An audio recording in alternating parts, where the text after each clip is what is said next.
Bismillahirrahmanirrahim. Assalamualaikum warahmatullahi wabarakatuh.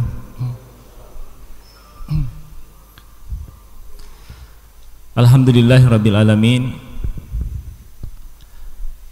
Hamdan katsiran kama amar. Asyhadu an la ilaha illallah wahdahu la syarikalah wa asyhadu anna Muhammadan abduhu wa rasuluh.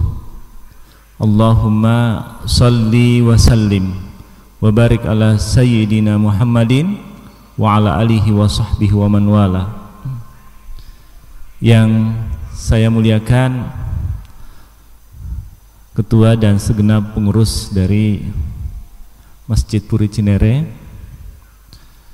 yang saya hormati bapak-bapak ya, jamaah salat subuh, terkhusus kepada Ustadz Tom tentu yang telah menghubungi saya untuk hadir bersua bersilaturahim dengan jemaah di tempat ini pada subuh hari ini. Alhamdulillah, puji syukur kehadirat Allah Bapak-bapak. Ya, kita telah kembali memenuhi undangan Allah, memenuhi kebutuhan rohani kita di hadapan Allah Subhanahu wa taala, yang insya Allah pemenuhan rohani ini senantiasa akan menjadikan diri kita sebagai hamba-hamba yang senantiasa ada kesadaran untuk meningkatkan keimanan dan ketakwaan di dalam menjalani kehidupan ini. Bapak-bapak jamaah salat subuh yang dirahmati Allah, tadi pengajian diawali dengan basmalah, ya Pak ya. Kalimat basmalah ini bismillah ya, dengan menyebut nama Allah. Ini adalah satu bentuk ungkapan kesadaran bagi seorang hamba yang pandai untuk menjadikan dirinya yang hamba yang pantas ya, hamba yang layak sebagai hamba di hadapan Allah Subhanahu wa taala. Ketika kesadaran itu senantiasa diawali bahwa semua aktivitas, semua ya perilaku keseharian kita itu diawali dengan izin dari Allah Subhanahu wa taala. Ibda'u a'malakum bismillah. Awali semua aktivitas itu dengan ucapan bismillah. Ya Pak ya. Kenapa bismillah? Karena kita sadar kita manusia yang lemah, manusia yang tiada daya.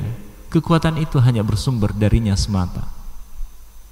Di dalam ucapan bismillah itu juga adalah pengakuan bahwa segala sesuatu itu adalah ditentukan olehnya. Sembari kita di dalam ucapan bismillah itu ya, mengharap ada kebaikan, ada barokah di dalam aktivitas yang kita lakukan. Iya kan ya Pak ya? Ya. Mari kita sejenak membaca nasyid terkait dengan basmalah ini Bapak-bapak ya. Bismillah tawassalna billah, Bismillah tawassalna billah, Bismillah tawakkalna ala Allah, Bismillah, Bismillah, Bismillah. Mari Bapak-bapak sekali ya. Bismillah tawassalna billah, Bismillah tawassalna billah, Bismillah tawakkalna ala Allah, Bismillah, Bismillah, Bismillah. Cukup itu? Masih ada kelanjutannya ya. Baik, alhamdulillah pada subuh hari yang berbahagia ini saya mencoba untuk menyampaikan ya, men-share, mendiskusikan bersama terkait dengan pandangan Islam terhadap penggunaan mata uang kita, khususnya merespon perkembangan dunia global saat ini yang memasuki era 4.0, bahkan berlanjut kepada era 5.0. 4.0 itu adalah di mana suatu masa penggunaan komputerisasi jaringan internet itu sudah meliputi semua aktivitas kehidupan manusia, sangat dominan. Lalu kemudian memasuki era 5.0 di mana penggunaan digital, penggunaan komputerisasi ini kemudian akan melibatkan keterlibatan manusia di dalamnya secara humanis. Saya kira ini mengarah kepada bahwa manusia bukan makhluk kaku, manusia bukan makhluk mati, tetapi adanya keterlibatan manusia di dalam mengatur kehidupannya, lalu kemudian menggunakan kemajuan ilmu pengetahuan dan teknologi ini sebagai sesuatu yang humanis, bukan sebagai sesuatu yang menghancurkan. Termasuk Bapak-bapak, perkembangan saat ini di dalam penggunaan digital adalah perubahan pada nilai mata uang kita. Iya kan ya Pak ya? Iya, khususnya kita di masyarakat perkotaan saat ini, kita sudah seolah-olah, apalagi di masa pandemi ini, dibatasi gitu ya, untuk menggunakan uang fisik. Apa yang ada di tangan kita saat ini, yang sehari-hari kita pegang, sehari-hari kita belahi gitu ya Pak, kata orang menjadi istri kedua nih, yaitu adalah HP ya. Penggunaan handphone ini kemudian menjadi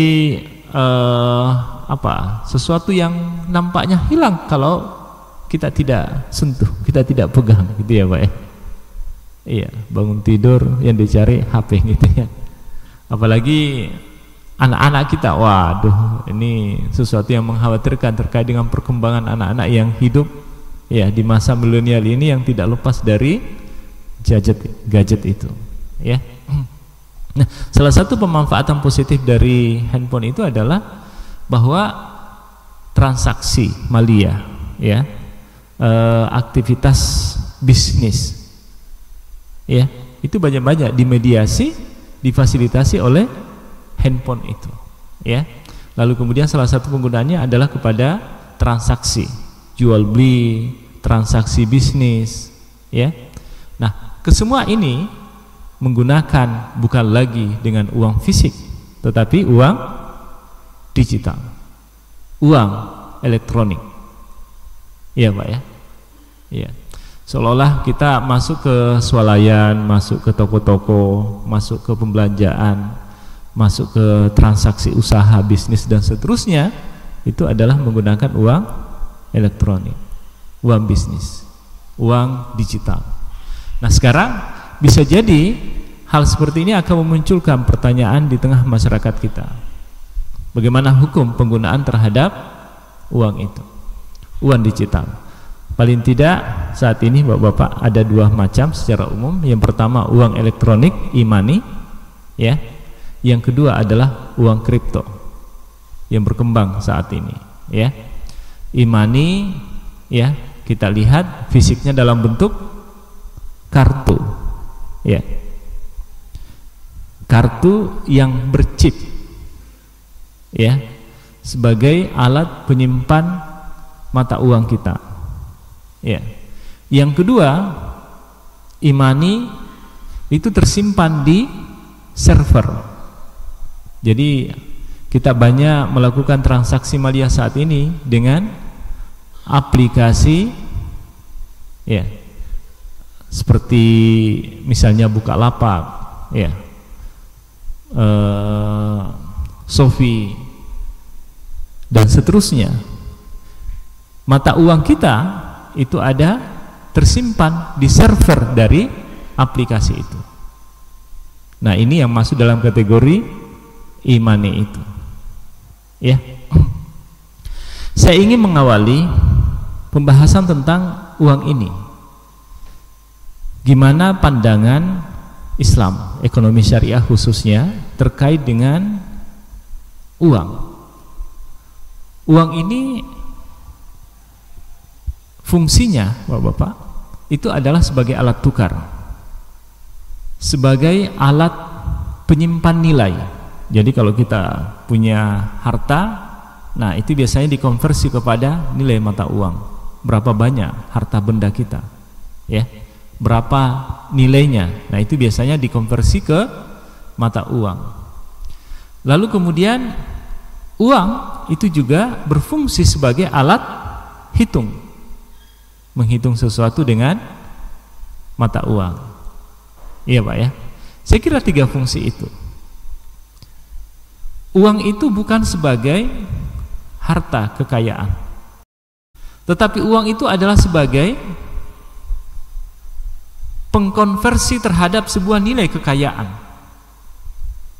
Jadi uang itu sendiri dalam pandangan syariah bukan sebagai harta kekayaan, tetapi ia sebagai apa? Backupan, bukan backupan, tapi nilai konversi dari sebuah kekayaan yang kita miliki, baik produk maupun jasa. Oleh sebab itu, karena uang bukan sebagai harta kekayaan, maka kemudian uang itu tidak boleh berkembang sendiri tanpa ia kemudian ditransaksikan kepada transaksi real sebuah bisnis. Nah inilah kemudian perbedaan pandangan ekonomi syariah dengan ekonomi konvensional di dalam memandang sebuah nilai mata uang itu, ya. Mata uang kita adalah sebagai alat tukar. Jadi uang 100.000 terbesar di mata uang rupiah itu kalau hanya disimpan di bawah bantal tidak ada gunanya. Ia baru akan berguna ketika ditukarkan kepada sebuah nilai yang memberi manfaat yang senilai dengan 100.000 itu. Nah berbeda kalau kita ke konvensional dengan menginvestasikan nilai mata uang kita tanpa ia kemudian diinvestasikan kepada sebuah transaksi bisnis, maka uang itu bisa berkembang dengan sendiri. Tapi kalau kita ke sistem syariah, maka itu harus disebutkan apa nilai produktivitas ekonominya di sana. Baru kemudian nilai mata uang itu bisa berkembang. Bapak-bapak yang dirahmati Allah Subhanahu wa taala. Nah, terkait dengan hukum dari penggunaan e-money, karena ini yang marak saat ini kita gunakan di dalam transaksi bisnis kita. Iya kan ya Pak ya? Seolah-olah dengan menggunakan digital, dengan menggunakan aplikasi, kita tidak melihat lagi fisiknya. Apakah kemudian pertanyaan akan muncul bahwa itu sama dengan uang yang tidak berfisik ketika kita menggunakan kartu e-money yang berchip, ya, ataukah dalam bentuk aplikasi server? Nah, saya kira Bapak-bapak, e-money kita ketika ia dicetak oleh penerbit kartu itu dalam keadaan kosong. Ia kemudian baru akan berisi buah nilai mata uang, ya, besarannya berapa, manakala harta nilai mata uang kita besarannya ditransfer masuk ke dalam kartu chip ini, baru ia kemudian akan berisi. Artinya bahwa besaran yang ada di kartu chip maupun yang kita transfer masuk kepada sebuah aplikasi server misalnya, Tokopedia misalnya, Shopee dan seterusnya, Bapak-bapak, itu adalah sumbernya berasal dari nilai mata uang kita. Iya kan ya Pak ya? Jadi kalau gaji kita sekian, separuhnya ditransfer masuk kepada e-money atau disimpan di dalam sebuah aplikasi yang server, nah itu akan mengurangi nilai mata uang di rekening kita misalnya. Dari sini ada sesuatu yang masalah Pak? Saya kira tidak ada, ya. Karena ini adalah bernilai. Ada mata uang fisiknya, ada nilainya, Nah, sekarang apa yang dimaksud dengan bernilai, Bapak-bapak? Imam Al-Ghazali menyebutkan bahwa nilai mata uang itu adalah yang pertama, ia dicetak dan disahkan oleh pemerintah yang berkuasa. Jadi nilai mata uang yang berlaku di sebuah masyarakat, Pak, ya, yang itu diagung-agungkan, yang didewakan dan seterusnya, yang kita kejar keluar pagi pulang sore, banting tulang pras keringat kita, Bapak-bapak, itu haruslah nilainya, ya, disahkan oleh pemerintah yang berkuasa. Jadi kalau kita di Indonesia, ya berarti disahkan oleh Bank Sentral, Bank Indonesia. Ikan ya, Pak, ya. Lalu kemudian yang berikutnya menurut Imam Al-Ghazali, jadi selain diterbitkan lalu kemudian disahkan, juga adalah backupannya kepada emas dan perak. Nah, sekarang yang ketiga ini, nah ini yang nampaknya tidak bisa berjalan dengan perubahan, ya, nilai mata uang yang semula di zaman dulu menggunakan nilai mata uang emas dan perak, lalu kemudian berubah menjadi nilai mata uang kertas. Ini kemudian tidak ada jaminan lagi bahwa percetakan nilai mata uang kertas itu backupannya kepada emas dan perak. Ketika itu terjadi dan itu masif, maka ini akan mengundang datangnya inflasi yang sangat besar, ya. Penurunan nilai mata uang kita bisa jadi terhadap dolar misalnya, bisa jadi karena percetakan uang kertas yang begitu banyak dan tidak di backup dengan adanya kekayaan yang emas dan perak itu misalnya. Kenapa emas dan perak, Bapak-bapak? Karena ini memiliki nilai intrinsik yang stabil. Dulu dalam sejarah seorang sahabat, ya, diminta oleh baginda Nabi SAW untuk membeli kambing, harganya 1 dinar, ya. 1 dinar itu adalah 1 gram emas, ya. 20 gram emas, ya, ya. 1 dinar itu yang seharga waktu itu dengan nilai kambing. Nah, nilai emas kambing, nilai emas yang dikonversi kepada sebuah nilai kambing, harga kambing itu sama dengan saat ini. Nilai emasnya tetap stabil. Sementara uang kertas dari waktu ke waktu, berjalannya hari-hari dan seterusnya, ini mengalami penurunan nilai intrinsik terhadap sebuah barang yang memiliki manfaat secara ekonomi. Iya, Pak, ya. Jadi saya kira itu, ya. Jadi pandangan Imam Al-Ghazali terhadap pikiran-pikiran ekonomi syariahnya, khususnya terhadap nilai mata uang, maka kemudian uang yang berjalan itu adalah disahkan oleh pemerintah, ya, dicetak, disahkan, ya, dan rupiah yang kita gunakan saat ini, ya, tentu, ya, disahkan oleh Bank Sentral. Nah, sekarang Bapak-bapak, terkait dengan e-money, misalnya perbankan saat ini menerbitkan beberapa kartu e-money, ya. Beberapa aplikasi juga, ya, usaha perusahaan itu juga menerbitkan e-money, ya, yang itu kemudian dalam transaksi kita masuk tol misalnya, bertransaksi di swalayan misalnya, tidak lagi menggunakan mata uang fisik, tetapi dalam bentuk kartu yang kita bawa kemana-mana, dan itu lebih aman tentunya, ya kan, ya, Pak, ya. Saya kira itu terkait dengan e-money, electronic money, dan ini sudah disahkan, ya, oleh Dewan Syariah Nasional Majelis Ulama Indonesia pada fatwanya 116, ya, tahun 2012. Pemberlakuan e-money itu dibolehkan dengan tentu ada kriteria-kriteria, ya, Pak, ya. Misalnya ini juga sejalan dengan hukum positif kita di Indonesia, Bapak-bapak, terkait dengan e-money, bahwa uang e-money yang beredar di masyarakat itu harus sejumlah dengan nilai mata uang yang tercetak oleh bank sentral, oleh pemerintah yang berkuasa. Jadi nilai mata uang yang ada pada Imani itu adalah uang yang beredar, yang disahkan oleh pemerintah. Kemudian yang kedua, ia tersimpan di chip maupun di server, ya.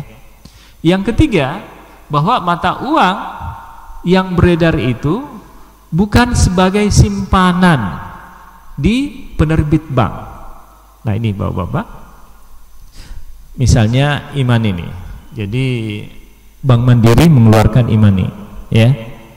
Lalu itu bukan simpanan investasi kita di bank itu, ya. Tetapi akadnya sesuai dalam fatwa itu adalah qard atau wadiah. Qard itu apa, Pak? Pinjaman, ya. Pinjaman 0%. Jadi dalam hukum fikih terkait dengan qard, inilah yang asli, inilah yang benar dari ajaran Islam terkait dengan pemberian uang kita kepada orang lain, kepada sebuah investasi misalnya yang mengundang datangnya riba. Ketika kita ingin tidak riba dalam aktivitas melakukan pinjam meminjam, maka akad sah satu-satunya yang dibenarkan itu adalah ini, kalau sosial ya Pak ya, itu adalah akad qard. Selanjutnya masuk kepada akad investasi. Kalau sifatnya pinjaman, maka yang dibenarkan adalah aqad. Kullu qardin jarra naf'an atau jarra manfa'ah fahuwa riba. Ya Pak ya.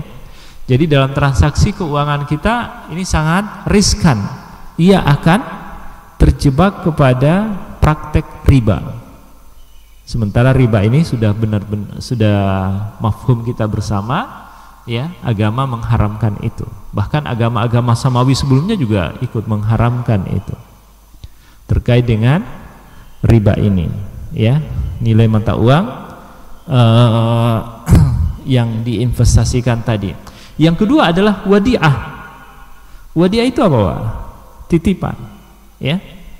Jadi salah satu bentuk tabungan kita di perbankan syariah, kalau ia perbankan, maka itu adalah wadiah atau mudharabah. Wadiah itu adalah titipan, ya, titipan yang tidak bertambah, ya, kita nitip. Yang seyogianya kalau akadnya wadiah, maka kitalah yang harus membayar kepada mereka yang telah mengeluarkan jasa untuk mengamankan nilai mata uang kita itu. Tetapi kita menyimpan dalam akad wadiah di perbankan kan tidak membayar apa-apa kan ya Pak ya. Bahkan kita kadang ada kelebihan. Itu bukan bagi hasil Bapak-bapak, ataukah kalau di konvensional bunga, tetapi itu adalah bonus, ya. Ya, bonus dari hasil investasi yang dilakukan oleh perbankan itu.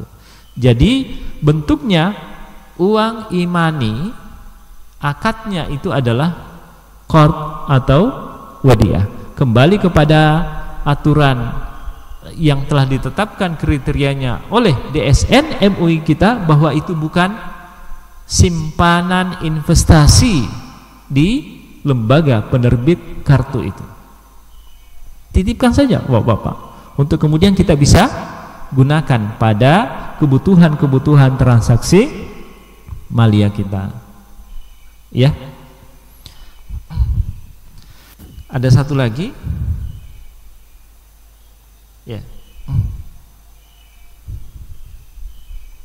Jadi kemudian iman ini sebagai alat pembayaran, ya, sebagaimana fungsi utamanya sebagai alat untuk mentransaksikan malia kita. Saya kira ini Pak, imani itu, ya. Electronic money, ya. Sekali lagi bahwa imani itu bisa dalam bentuk yang berchip maupun yang berserver. Kriteria lain dalam aturan Dewan Syariah Nasional nomor 116 itu menyebutkan bahwa penggunaan imani bukanlah dalam hal-hal yang terkait dengan usaha bisnis yang Allah haramkan maupun yang terkait dengan maksiat. Nah, saya kira ini moral, etikanya ya Pak ya. Lalu kemudian bukan dalam transaksi yang ribawi, maisir, gharar, batil, atau sesuatu yang diharamkan Allah Subhanahu wa taala. Satu lagi Bapak-bapak, bahwa iman ini bukan digunakan untuk israf. Israf itu apa? Berlebih-lebihan di dalam mentransaksikan, ya. Innal mubazzirin kanu ikhwana asyayatin, ya. Jadi praktek tabzir, praktek berlebih-lebihan, ya, saya kira ini salah satu kriteria di dalam penggunaan nilai mata uang kita. Saya kira biasanya Bapak-bapak di masjid, ya, tempat-tempat wudhu, pergunakan air sehemat mungkin. Bukan berarti airnya tidak cukup, tetapi ini mengajarkan secara etika dan moral kepada kita untuk hidup sederhana. Iya kan ya Pak ya? Hidup tidak berlebih-lebihan. Berlebih-lebihan itu apa? Tidak melebihi daripada kebutuhan yang kita miliki. Misalnya kebutuhan makannya 1 piring, ya udah 1 piring, gitu ya Pak ya. Tidak berlebihan, karena yang akan terjadi ketika berlebihan itu muncul di dalam praktek keseharian kita, maka yang muncul apa? Adalah mubazir, ya. Jadi tabzir ya akan banyak yang muncul, ya. Saya kira ini Pak, jadi dalam praktek imani, saya kira ini tidak ada masalah terkait dengan hukum, ya. Meskipun ada yang mengatakan bahwa ada ribanya juga, ya. Riba itu apa Pak? Nah, ini yang perlu juga kita pahami, buat yang belum, karena penggunaan nilai mata uang atau praktek bisnis di mana ada kerugian, biasanya kita katakan, oh itu riba. Padahal riba itu hanya ada pada 2 model transaksi Bapak-bapak. Tidak semua transaksi yang memunculkan adanya kerugian itu lantas disebut riba. Riba itu hanya ada pada 2 macam. Yang pertama adalah pada simpan pinjam. Simpan pinjam di mana kemudian mensyaratkan adanya kelebihan terhadap pengembalian simpan pinjam itu, ya Pak ya. Itu yang paling pokok, yang paling banyak terjadi di masyarakat kita dari dulu sampai saat ini, bahwa praktek riba itu ketika ada sistem pembungaan di dalamnya, ya, pinjam meminjam yang mensyaratkan ada nilai lebih di dalamnya, itulah riba yang benar-benar, ya. Seperti tadi, kullu qardin jarra nafan bahwa riba, ya. Saya kira itu Pak dalil utamanya, ya, terkait dengan riba itu. Lalu kemudian yang kedua adalah pada tukar menukar barang yang sejenis, barter. Nah, barter itu ada 2 macam. Pertama pada nilai mata uang sendiri, kedua barter pada makanan pokok. Kalau ini terjadi dan ada perbedaan kuantitas di dalamnya termasuk kualitasnya, itu akan mengundang datangnya praktek riba. Az-zahabu biz-zahabi wal fiddatu bil fiddah, al-burru bil burri wasyair bisyair, al-milhu bil milhi, at-tamar bit tamar, sawa'an bisawain, mislam bi mislin, yadan biyadin. Fa iza ikhtalafat hazil asnaf fabi'u kaifa syi'tum iza kana yadan biyadin. Nah, kriteria Bapak-bapak, karena kenapa ini perlu disebutkan, karena riba itu sangat erat kaitannya dengan mata uang Bapak-bapak, ya. Yang pertama dalam hadis ini, ya, emas dengan emas, perak dengan perak, ya. Itu 2 nilai mata uang, ya.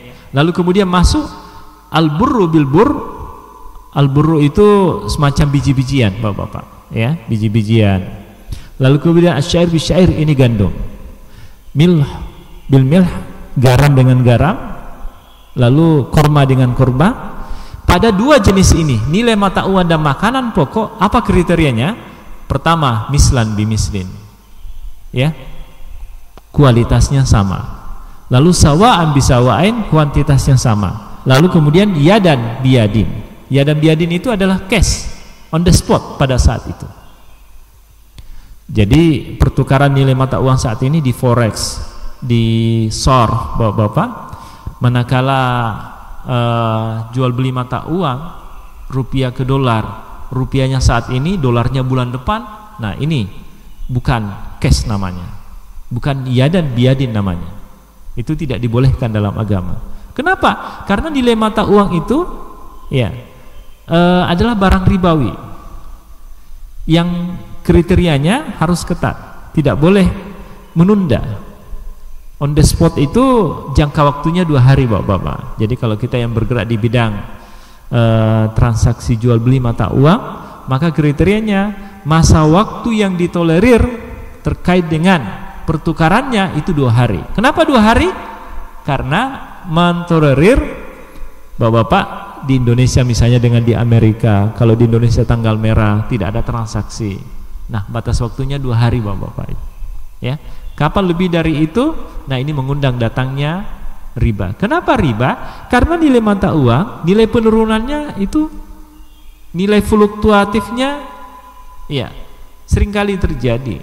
Sehingga bisa jadi nilai mata uang hari ini itu akan berbeda dengan nilai mata uang kita pada masa yang akan datang, terkait dengan nilai tukar intrinsiknya, ekstrinsiknya. Nilai intrinsiknya tetap sama, tetapi nilai tukarnya yang akan membedakan. Nah, disinilah mengundang datangnya praktek riba itu. Sama dengan makanan juga, Bapak-bapak. Ya, sama dengan makanan, beras dengan beras, itu harus sama.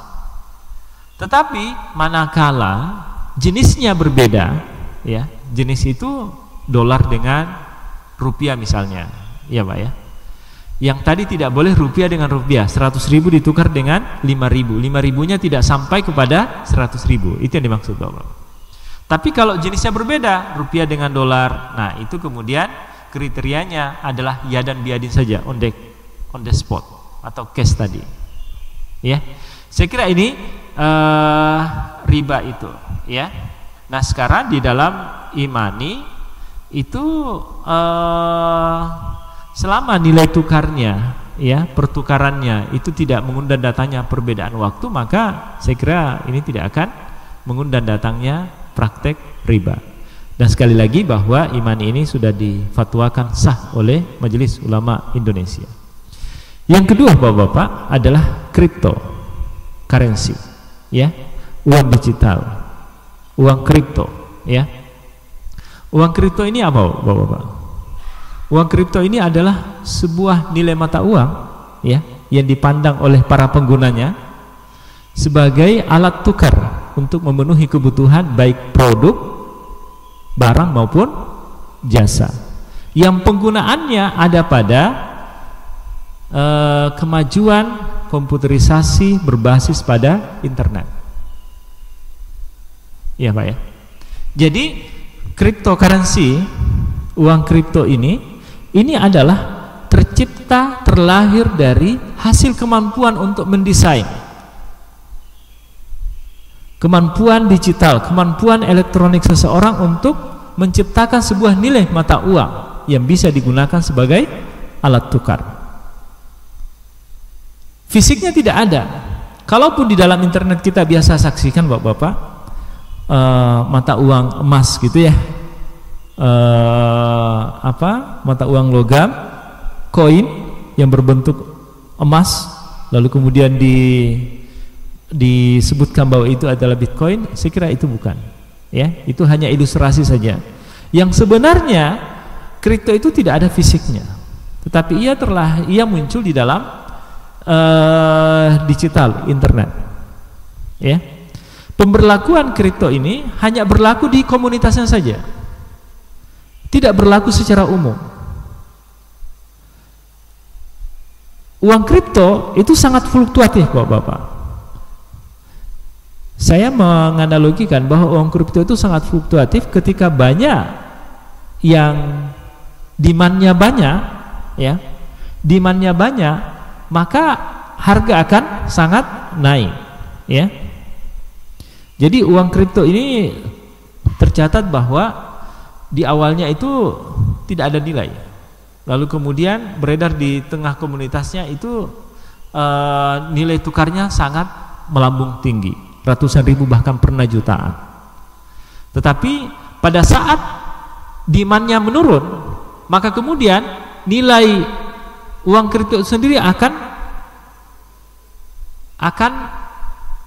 mengalami penurunan yang sangat drastis, Bapak-bapak. Seperti kemarin di awal tahun 2021 itu meninggi, melonjak tinggi, pas masuk bulan Mei, ya, bulan Mei orang yang memiliki kripto untuk mau dijual tidak ada ingin yang membeli. Iya, Pak ya. Tidak ada yang ingin membeli. Itu sampai triliunan, Pak. Uang kripto itu. Ya. Ada yang disebut dengan Bitcoin, ada Litecoin. Kenapa Bitcoin lebih dikenal kepada uang kripto? Karena itu yang pertama kali muncul. Ya. Jadi nilai fluktuat, nilai intrinsik dan ekstrinsik dari uang kripto ini sangat riskan. Terjadi penurunan, terjadi kenaikan yang drastis dan terjadi penurunan yang drastis, ya. Itu uang kripto. Nah, sekarang Bapak-bapak, kembali kepada kriteria uang tadi. Apakah kemudian uang kripto itu tercipta dari nilai mata uang yang disahkan oleh pemerintah? Kalau tadi merujuk kepada makna dari uang kripto sendiri yang diciptakan oleh orang yang memiliki kemampuan untuk menciptakan, ya, dunia digital, komputerisasi, lalu menciptakan nilai mata uang tadi itu, maka penciptaan uang kripto bukan berasal dari nilai mata uang yang disahkan oleh pemerintah yang berkuasa. Seiring dengan semakin pahamnya orang bagaimana menciptakan uang kripto, maka akan semakin banyak uang yang terbit. Kalau ini yang terjadi dan bisa dipertukarkan dalam transaksi malia kita, maka inflasi akan semakin tinggi lagi, Bapak-bapak. Jadi uang kripto, ya, cryptocurrency ini munculnya tidak berdasarkan kepada apa yang disahkan oleh bank sentral, pemerintah yang berkuasa, ya Pak ya. Lalu kemudian uang kripto itu sangat fluktuatif. Uang kripto itu hanya beredar di sebuah komunitas, tidak beredar di masyarakat banyak, ya. Nah, ini yang menunjukkan bahwa uang kripto ini seolah-olah tidak ada yang menganggap bahwa itu bukan nilai mata uang. Nilai mata uang kripto itu hanya berlaku di komunitasnya. Jadi yang menganggap bahwa itu ada mata uang yang sah untuk dipertukarkan, ya di komunitasnya saja, Pak, ya kan? Tidak berlaku secara umum. Saya kira ini, Pak, terkait dengan hukum terhadap penggunaan e-money maupun uang kripto. Yang pasti bahwa di dalam ajaran keislaman kita, misalnya dalam surah An-Nisa disebutkan, ya ayyuhalladzina amanu la ta'kulu amwalakum bainakum bil batil illa an takuna tijaratan an taradin minkum, ya, bil batil. Al batil itu ya salah satunya pandangannya adalah terhadap kalau nilai mata uang ya harus disahkan oleh pemerintah, ya. Ketika itu tidak terjadi, maka praktek culas, curang yang bisa merugikan satu pihak dibanding dengan pihak yang lain itu akan sangat potensial muncul di dalam kehidupan bermasyarakat kita, ya Pak ya. Jadi saya kira itu al-batil, ya, yang bisa mendatangkan kerugian lalu memberi keuntungan yang banyak kepada orang lain tanpa adanya transaksi yang saling menguntungkan. Jadi prinsip Islam itu adalah apa itu, Pak? Win-win solution, ya kan? Bukan win-loss solution. Seperti, Pak, dalam praktek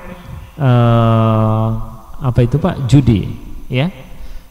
Kenapa judi diharamkan, maisir diharamkan, ataukah dalam istilah ekonominya spekulasi yang tidak terukur, ya? Kenapa itu menjadi tidak boleh? Oleh sebab kerugian yang muncul pada satu pihak itu mengakibatkan keuntungan bagi pihak yang lain. Artinya bahwa keuntungan satu pihak itu diraih, didapatkan karena adanya kerugian pada pihak yang lain. Kalau tidak ada yang rugi, maka tidak ada keuntungan di sana. Itulah judi, itulah spekulasi yang tidak terukur. Sementara di dalam syariah Islam yang ada adalah prinsipnya win-win solution, ya. Ketika kita berinteraksi dalam transaksi bisnis, maka ya paling tidak keduanya mendatangkan keuntungan. Iya kan ya Pak ya? Kecuali kalau kerugiannya adalah memang real secara ekonomi. Iya Pak ya? Saya kira waktu sudah menunjukkan jam 6 kurang 19 menit. Kita mungkin masuk kepada sesi pertanyaan.